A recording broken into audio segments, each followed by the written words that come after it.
दोस्तों कैसे हैं आप? आशा करता हूँ आपकी पढ़ाई बहुत अच्छी चलती होगी। दोस्तों हमारी क्लास है जो हमारी क्लास है उत्तराखंड डीएलएड जीके के 5 महत्वपूर्ण प्रश्न के बारे में आज हम पढ़ेंगे दोस्तों। जो आपके 2021 और 22 में जीके से संबंधित यानी सामान्य ज्ञान से संबंधित उत्तराखंड डीएलएड में 5 महत्वपूर्ण प्रश्न आज तो शुरुआत करते हैं आपकी इस्माइल के साथ क्लास को, तो इस्माइल कीजिए। वही जब 2024 में हम उत्तराखंड डीएलएड एंट्रेंस एग्जाम में बैठे तो इससे जुड़े हुए कुछ क्वेश्चन बनते हैं सामान्य ज्ञान के, तो भी आसानी से कर सकें। तो देखते हैं दोस्तों क्वेश्चन क्या है। 23वां क्वेश्चन है दोस्तों जो 2021-22 में आया था कि भारत में कितने राज्य समुद्रीय तटरेखा से लगे हैं? भारत में कितने राज्य समुद्रीय तटरेखा से लगे हैं? हमारे भारत में जो राज्य हैं दोस्तों वो समुद्रीय तटरेखा से लगे हैं, यानी समुद्र के किनारे उनकी सीमाएं लगती हैं। आप ऐसे समझ सकते हो। ऑप्शन में चूज करके सही पे टिक लगाना है। ऐसे ही आपको टिक लगाने वाले क्वेश्चन आते ही हैं, तो आपको हमें ऑप्शन दे रखा है, हम टिक तब लगा पाएंगे जब हमें रियल में पता होगा, तो हमें पता होना चाहिए। तो दोस्तों हमें ऑप्शन दे रखा है, ए में 10 है, बी में 9 है और सी में 8 है और डी में है 6। तो दोस्तों जो हमारा राइट आंसर है तो वो होगा हमारा बी नंबर का। बी नंबर का दोस्तों, यानी 9 राज्य भारत के समुद्रीय तटरेखा से लगे हैं, समुद्रीय तटरेखा से जुड़े हुए हैं, आप ऐसा भी कह सकते हो। तो भारत के कितने राज्य दोस्तों हो गए? 9 राज्य हैं जो समुद्रीय तटरेखा से जुड़े हैं या लगे हैं, आप ऐसे भी कह सकते हो। समुद्रीय तटरेखा, तटरेखा तो आप जानते ही हैं ना, जो समुद्र और सूखा स्थान होता है उसके बीच की जो लाइन्स होती है, बीच के जो स्थान होते हैं समुद्र और राज्य के बीच में सूखे जो भाग होते हैं, उसी के बारे में वही तटरेखा कहलाती है, ये आपको पता ही होगा, है ना दोस्तों। तो आज का पहला जो हमारा यहाँ पर क्वेश्चन है 23वां नंबर का, वो हमें बता रहा है कि भारत में कितने राज्य हैं जो तटरेखा से जुड़े हैं? 9 राज्य हैं। अब हम चलते हैं दोस्तों 24 यानी 24वें क्वेश्चन में। निम्न में से कौन प्राकृतिक बहुलक नहीं है? यहाँ हमसे पूछा जा रहा है कि निम्न में से कौन प्राकृतिक बहुलक नहीं है। यहाँ हमें 4 ऑप्शन दे रखे हैं, हमें सही ऑप्शन का चूज करके बताना है। तो पहला है हमारा सेलुलोज, दूसरा है प्लास्टिक और तीसरा है रेशम और चौथा है रबड़। प्राकृतिक बहुलक नहीं है, हमें इसके बारे में यह बताना है। तो यहाँ पर 4 ऑप्शन है, आपको सही बताना है कि सेलुलोज, प्लास्टिक, रेशम या रबड़। तो प्राकृतिक बहुलक नहीं है दोस्तों हमारा, यानी जो प्राकृतिक रूप से नहीं बना है, तो वो क्या नहीं बना है? वो नहीं बना है दोस्तों हमारा प्लास्टिक। ये कृत्रिम बहुलक है, ये प्राकृतिक बहुलक ना होकर कृत्रिम बहुलक है प्लास्टिक हमारा।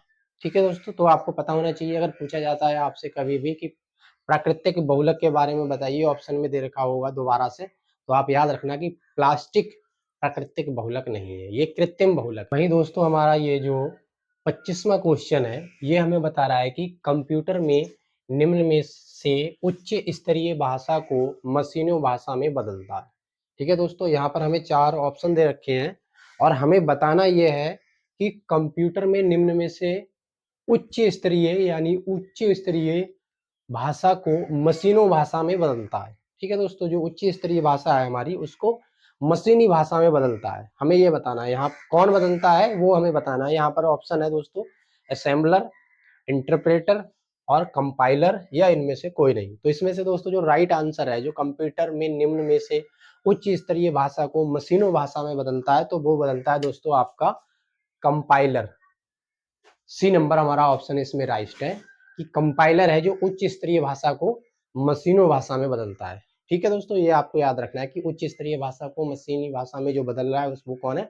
उसका नाम है कंपाइलर, जो हमें ऑप्शन में दे रखा है। ठीक है दोस्तों, कंप्यूटर में कौन सा है जो उच्च स्तरीय भाषा को मशीनों भाषा में बदलने का काम कर रहा है? तो वो है कंपाइलर, ये आपको याद रखना है। ठीक, वही दोस्तों हमारा जो 26वां क्वेश्चन है, इसमें हम क्या सीख रहे हैं, ताकि जो हमारा एग्जाम आने वाला है एंट्रेंस एग्जाम, तो इससे जुड़े हुए क्वेश्चन या ये दोबारा भी क्वेश्चन रिपीट हो जाए तो हम इसे किस तरीके से कर पाएंगे। तो दोस्तों इसमें कहा जा रहा है कि राज्य लोक सेवा आयोग के अध्यक्ष की नियुक्ति किसके द्वारा की जाती है? ठीक है दोस्तों,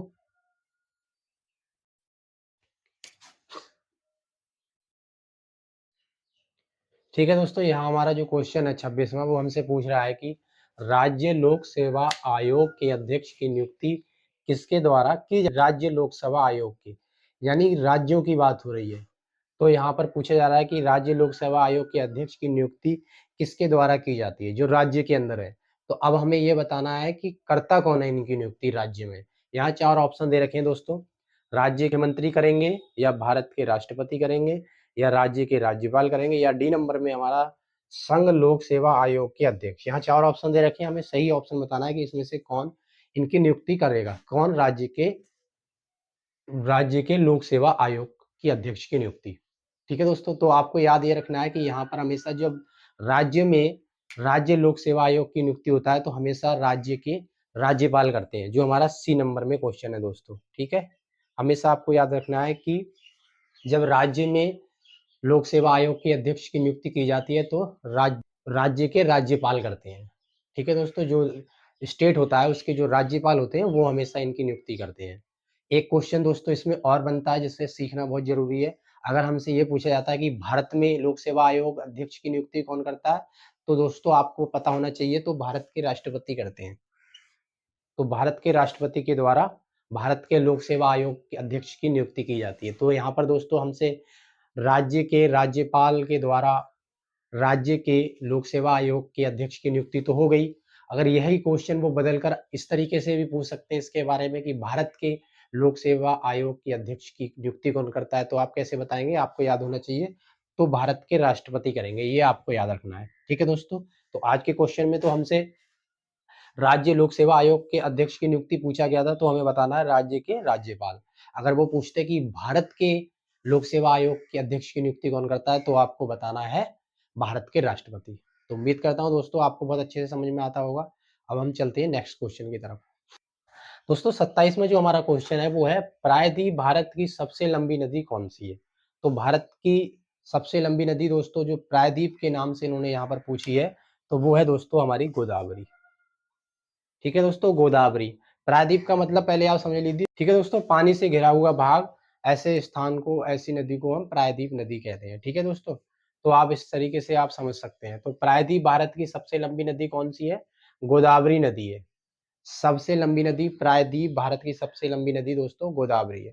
तो आज की क्लास में दोस्तों हमने महत्वपूर्ण जीके यानी सामान्य ज्ञान के उत्तराखंड डीएलएड जीके के 5 महत्वपूर्ण क्वेश्चन किए हैं। आशा करता हूँ आपको बहुत अच्छे से समझ में आ गया होगा। और क्वेश्चन इनसे जुड़े हुए दोबारा से अगर रिपीट होते हैं या फिर इसी से संबंधित कोई क्वेश्चन वो बनाकर पेश करते हैं, तो आप आराम से उन क्वेश्चन को दोस्तों सॉल्व कर पाएंगे, उस क्वेश्चन को आप आराम से उनका आंसर कर पाएंगे। तो दोस्तों आपसे रिक्वेस्ट करता हूँ कि आप क्लास को अपने दोस्तों के साथ जरूर शेयर कर दें जो एंट्रेंस एग्जाम की तैयारी कर रहे हैं। बॉक्स में आप बताया करें कि आपको जो मैं समझाता हूँ कितनी अच्छी तरीके से आपको समझ में आता है। और साथ ही दोस्तों अपने दोस्तों के साथ वीडियो को शेयर कर कर उनकी भी आप मदद कर सकते हैं। तो कमेंट में दोस्तों कमेंट कीजिए, वीडियो को लाइक कीजिए और शेयर कीजिए। नमस्कार।